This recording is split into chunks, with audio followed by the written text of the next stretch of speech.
আজি আমি এভাগী বাটৰ নাট ছাত্ৰ ছাত্ৰীৰ লগতে ৰাইজৰ আগত প্ৰদৰ্শন কৰিব ওলাইছোঁ। ছাত্ৰ ছাত্ৰীসকল আপোনালোকে জানেই আপোনালোকৰে সন্তান, তেওঁলোকে কেতিয়াও বাটৰ নাট বা নাটক কৰি পোৱা নাই, কিন্তু তেওঁলোকে এটা সজাগতামূলকভাৱে তেখেতসকলে কিবা এটা বাৰ্তা দিব বিচাৰিছে সমাজক, যি বাৰ্তাৰ জৰিয়তে সমাজত হয়তো অলপ হ'লেও কিবা এটা সংশোধন বা শুধৰণি হ'ব পাৰে। এই অভাজনে ভাৰত চৰকাৰে যেতিয়া ধূমপান বিৰোধী দিৱস পাতিবৰ কাৰণে কৈছিলে, তেতিয়া আমি ভাবিলোঁ যে শোভাযাত্ৰা বা আমি বিভিন্ন ধৰণৰ কাৰ্যসূচী লোৱাৰ লগতে এটা সজাগতামূলক এখন যদি বাটৰ নাট কৰোঁ, অংশগ্ৰহণ কৰা ছাত্ৰ ছাত্ৰীসকলৰ লগতে বিদ্যালয়ৰ ছাত্ৰ ছাত্ৰীৰ লগতে জ্যেষ্ঠসকলসকল বিষয়টোৰ ওপৰত অনুভৱ কৰিব পাৰিব, অনুধাৱন কৰিব পাৰিব, হয়তো অকণমান হ'লেও পৰিৱৰ্তন আহিব পাৰে। অলপ অলপ কামৰ পৰাই ডাঙৰ ডাঙৰ পৰিৱৰ্তন হয় আমি জানো। ক্ষুদ্ৰ ক্ষুদ্ৰ প্ৰয়াসৰ পৰা বৃহৎ এক পদক্ষেপৰ সৃষ্টি কৰিব পাৰি। গতিকে আশা কৰিছোঁ এই ছাত্ৰ ছাত্ৰীসকলে তেওঁলোকে যি কৰিব, আপোনালোকে ভুলসমূহ শুধৰণি কৰি দিব আৰু তেওঁলোকে যি বাৰ্তা প্ৰেৰণ কৰিব বিচাৰিছে সেই বাৰ্তাসমূহ যাতে সমাজৰ সকলো ওচৰলৈ যায়, তাকে আশা কৰিছোঁ। আপোনালোকে দেখিছে আমাৰ 10-11 গৰাকী ছাত্ৰ ছাত্ৰীয়ে মাত্ৰ 2টা দিন অলপ অলপ সময় শ্ৰেণীৰ পৰা সময় উলিয়াই তেওঁলোকে ৰিহাৰ্চেল কৰিছে। গতিকে যদিকে ভুল ভ্ৰান্তি ক্ষমা কৰিব। আহকচোন আমি সকলোৱে উপভোগ কৰোঁ এই বাটৰ নাট ধূমপান বিৰোধী, যে আমি সজাগ হ'বৰ হ'ল। বাটৰ নাটখনৰ নাম হৈছে শিৰোনামা আমি সজাগ হ'বৰ হ'ল, আমি সজাগ হ'বৰ হ'ল।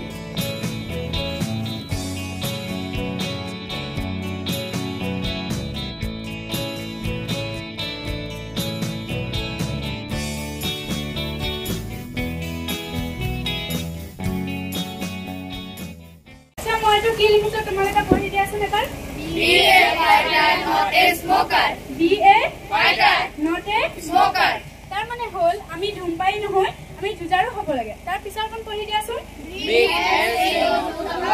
Breath health say no two breath health মানে হ'ল ভাল উশাহ। আমি ভাল উশাহ ল'বলৈ হ'লে বিড়ি চিগাৰেট গুটখা জাতীয় সামগ্ৰী সেইবোৰ নাখাই আমি ভাল উশাহ ল'ব লাগিব, কাৰণ সেইবোৰ খোৱাৰ ফলত আমাৰ উশাহ ল'বলৈ বহুতো কষ্ট হয়। সেয়ে আমি সেই গুটখা জাতীয় সামগ্ৰীবোৰ নাখাই, বিড়ি চিগাৰেট সেইবোৰ নাখাই ভাল উশাহ ল'ব লাগে।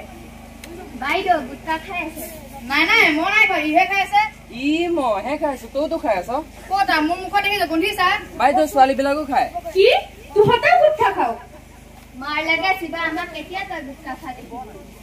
বাইদেউ সিহঁতৰ বেঞ্চৰ কাষত চাওকচোন, গোটেই গুটখা খাই পিকাই থৈছে, দেখিলেই কি লাগে। তহঁতে কি কৰি থৈছ? কি অৱস্থা! কাণত ধৰ নহয়, কাণত ধৰ। এইখন তহঁতৰ স্কুল হয় নে নহয়? তেতিয়াহ'লে এনেকুৱা অৱস্থা কিয় কৰিছ? তহঁতে জানো এনেকে গুটখা জাতীয় সামগ্ৰী খোৱাৰ ফলত কি হয়? মুখৰ পৰা লৈ ডিঙিলৈকে ঘাঁ হৈ কেঞ্চাৰ পৰ্যন্ত হ'ব লগা হয়। হয় বাইদেউ, আমাৰ অংকিতা জেঠাৰ ল'ৰাটোক সেইদিনা অপাৰেশ্যন কৰি আনিছে। উখৰা মুখৰ পোৱাৰি এফাল কাটি পেলাব লগা হ'ল, দেখিলে ভয় লাগিলে। তোমালোকে সুমিতৰ কথা কৈছা নেকি? হয় হয় বাইদেউ, ক্লাছ 10ত পঢ়ে যে। ইমান ধুনীয়া ল'ৰাটো পঢ়াত ইমান ভাল, এতিয়া সেয়াহে হ'লগৈ। বাইদেউ আমাৰ গাঁৱৰ দিলীপৰো অৱস্থা একেই। হয় বাইদেউ, সি একো খাবই নোৱাৰে, খাদ্যনলীত কিবা ঘাঁ হৈছে বোলে। দিলীপ তোমালোকে শুকানৰ দিলীপৰ কথা কৈছা? হয় বাইদেউ, আমাৰ ঘৰৰ ওচৰৰে। সি বিয়া পতা বেছি দিন হোৱা নাই দেখোন। হয় বাইদেউ, 9মহীয়া কেঁচুৱা এটা আছে। বাইদেউ দিলীপৰ ভনীয়েক যদি আমাৰ লগত সীমাহে। ইমান কম বয়সত পলাই গ'ল, এতিয়া দিলীপৰ সেয়া অৱস্থা। হয় বাইদেউ, তাই পঢ়াটো বৰ চোকা বাইদেউ। সুমিত তোৰ কি অৱস্থা হ'ল? বাইদেউ সকলোকে হৈ গ'ল বাইদেউ। মানুহজনে মৰি থাকি ল'ৰাটোকে বুকুত বান্ধি বহুত কঁপুলে।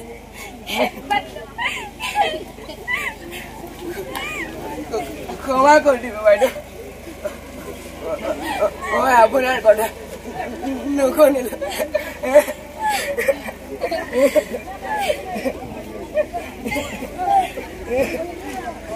দেখিলা, বুজিলা?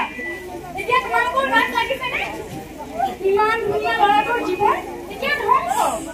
এসাঁজ খাই এসাঁজ নাখাই ডাঙৰ কৰা ল'ৰাটো, বাপেক নোহোৱা। ভাবি চোৱাচোন মাকৰ কি অৱস্থা হৈছে। তুমি এনে অৱস্থা কাৰ বাবে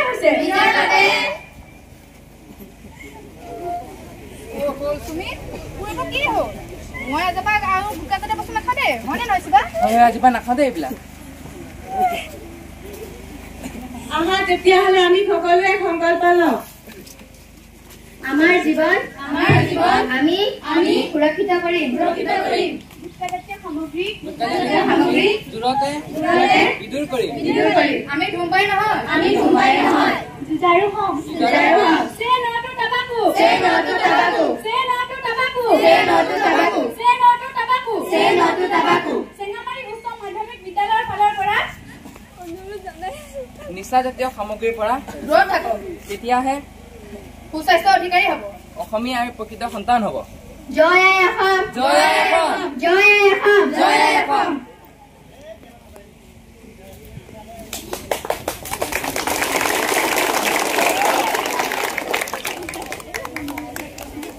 সকলোকে ধন্যবাদ জনাইছো। কেনেকুৱা লাগিলে?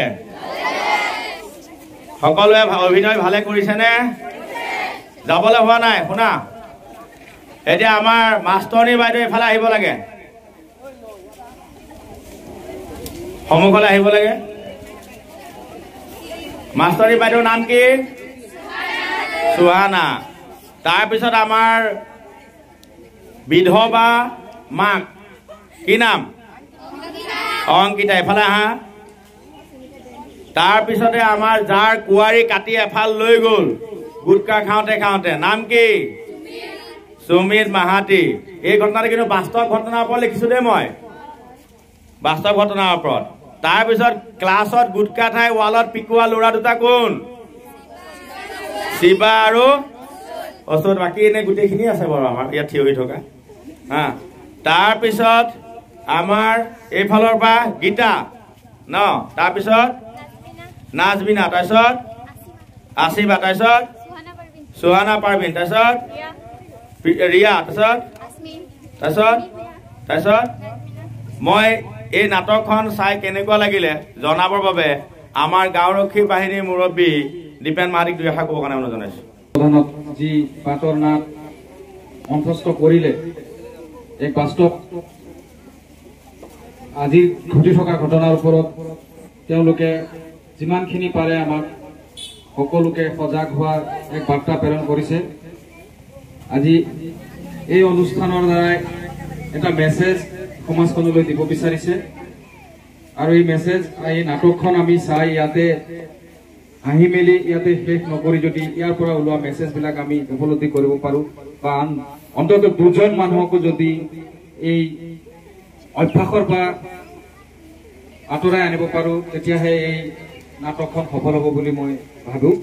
আৰু সকলোকে আজিৰ এই অনুষ্ঠানত সহযোগ কৰাত যিসকল ছাত্ৰ ছাত্ৰীয়ে এই নাটকখনত অভিনয় কৰিলে, এক সুন্দৰ অভিনয় কৰিছে, মই সকলোকে ধন্যবাদ দি তেওঁলোকৰ উজ্জ্বল ভৱিষ্যত কামনা কৰি মোৰ বক্তব্যখন সমাপ্ত কৰিছোঁ।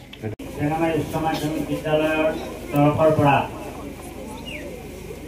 ভাৰত চৰকাৰৰ যি ধপাত বিৰোধী আন্দোলন, সেই আন্দোলনৰ লগত সংগতি ৰাখি আমাৰ বিদ্যালয়ৰ ছাত্ৰ ছাত্ৰীসকলৰ দ্বাৰা মুকুন্দ বৰদলৈদেৱৰ তত্বাৱধানত এখনি বাটৰ নাট আমি ইয়াতে অনুষ্ঠিত কৰিলোঁ। বাটৰ নাট আমি সজাগ হ'ব হ'ল।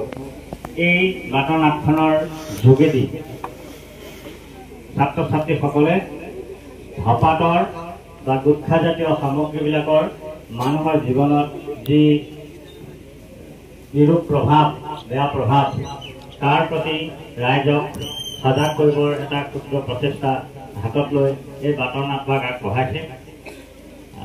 ছাত্ৰ ছাত্ৰীসকলে অতি কম সময়ত ৰিহাৰ্চলৰ এই নাটকখন মঞ্চস্থ কৰিছে।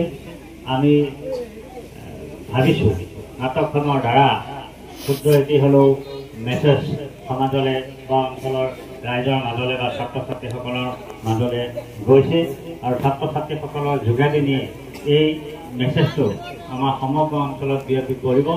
আমি ভৱিষ্যতে এখন ধপাতমুক্ত ভাৰতবৰ্ষ গঢ়িব পাৰিম, এই আশা ৰাখি আমাৰ বিদ্যালয়সমূহ ছাত্ৰ ছাত্ৰী, শিক্ষক শিক্ষয়িত্ৰী আৰু এই নাটকৰ তত্ত্বাৱধায়ক আৰু নাটকত অংশগ্ৰহণ কৰা ছাত্ৰ ছাত্ৰীসকলক ধন্যবাদ জনাই মই বক্তব্য সামৰিছোঁ। চেঙামাৰী উচ্চ মাধ্যমিক বিদ্যালয়ে যি ধপাত বিৰোধী কাৰ্যসূচী হাতত ল'লে, সেইটো আমি প্ৰশংসা কৰিবলগীয়া। আমাৰ অঞ্চলৰ কাৰণে হওক বা আজিকালি আমাৰ যুৱ প্ৰজন্মই হওক বা আমাৰ সৰু ডাঙৰ যিসকল ব্যক্তি আছে সকলোৱে আজিকালি ধপাত খাবলৈ লৈছে। বিড়ি চিগাৰেটেই হওক আপোনাৰ আজিকালি ভাঙেই হওক বা মদ্যপানেই হওক তেওঁলোকে সেৱন কৰিব লৈছে, যি কাৰণত আপোনাৰ হয়তো ধপাত খোৱাৰ ফলত কেঞ্চাৰ দৰে বেমাৰ হয়, কিন্তু আমাৰ মানুহে অনুভৱ নকৰে আচলতে মোৰ বেমাৰটো কিয় হ'ল। আনকি আপোনাৰ মদ্যপান কৰি পেলাই কিডনী পৰ্যন্ত আমাৰ মানুহৰ নকৰে যে আমি এনেকুৱা এটা অৱস্থা হ'ব। গতিকে আজি সুন্দৰ অনুষ্ঠান এতে হৈছে, গতিকে সকলো ৰাইজলৈ আহ্বান জনাইছোঁ যাতে আমাৰ গোটেই সমগ্ৰ অঞ্চলটি ধপাত মুক্ত হওক, সকলোৱে আপোনাৰ ধপাত বিৰোধী কৰক। আমাৰ তেওঁ নিজেতো খাব নালাগে, আমি অন্যকো খাবলৈ সেয়া মানা কৰিব লাগে।